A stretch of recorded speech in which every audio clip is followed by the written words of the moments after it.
मैं आपको बताता हूँ, कांग्रेस को पहले पूछा आज क्या, आपको पूछना चाहिए था भाई। सर सरकार में आप बैठे नहीं, मुझे मालूम है कि आज नहीं सर। अमित शाह जी आपने पूछा हम लोग कांग्रेस से सवाल क्यों नहीं पूछ रहे, राहुल गांधी से सोनिया गांधी से सवाल क्यों नहीं पूछ रहे।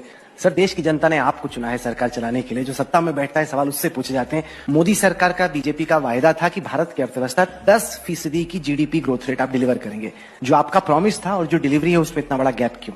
प्राइवेट इन्वेस्टमेंट की जो दर है वो 16 साल के अपने न्यूनतम पे है। आप एक्सपोर्ट्स को देखिए वो डिक्लाइन कर रहे हैं, कोई भी ऐसा आंकड़ा नहीं जिसमें लग रहा है कि इस सरकार में इकोनॉमी बहुत तेजी से ग्रो कर रही है। आप डंके की चोट पे पहले कहा करते थे, आपकी पार्टी का हर प्रवक्ता कहा करता था कि दुनिया की सबसे तेज रफ्तार से विकास करने वाली अर्थव्यवस्था भारत है। आज की तारीख में इजिप्ट, फिलीपींस, यहां तक कि बांग्लादेश हमसे तेज रफ्तार से ग्रो कर रहा है सर। देखिए राहुल जी, आप कुरेज कर सारी बातें पूछेंगे। जो समस्या है बेरोजगारी की फॉर एग्जांपल, वो तो अभी लोगों को सामना करना पड़ा, क्योंकि वो जो नया डेटा आया वो तो कहता है कि 45 साल में जो अनएम्प्लॉयमेंट है वो अपने मैक्सिमम पर है इस वक्त। ऐसा है, आप थोड़े सवाल बचाकर रखो। ऐसा क्यों होता है सर कि जिन लोगों के खिलाफ इन्वेस्टिगेशन हो रहा है वो लोग हैं जो कि बीजेपी के विरोध में खड़े कि महिलाओं के खिलाफ अपराध की घटनाएं हो रही हैं, कि जहां पर सब कुछ स्पष्ट हो वहां पर एक महिला को बार बार उसी बलात्कार का सामना न करना पड़े। आप मुझे इतने सवाल पूछ रहे हो भाई, कांग्रेस को क्या चाल चरित्र चेहरे की जरूरत नहीं है? आप कांग्रेस पार्टी को क्यों इतना सॉफ्ट हो जाती है आपकी चैनल? मेरी तो समझ में नहीं, पूरे दिन में कभी भी एक भी सवाल नहीं पूछा, फिर आपके सवाल की लिस्ट में वो आएंगे ही नहीं, कहीं पर भी सवाल नहीं। बता दो, चलो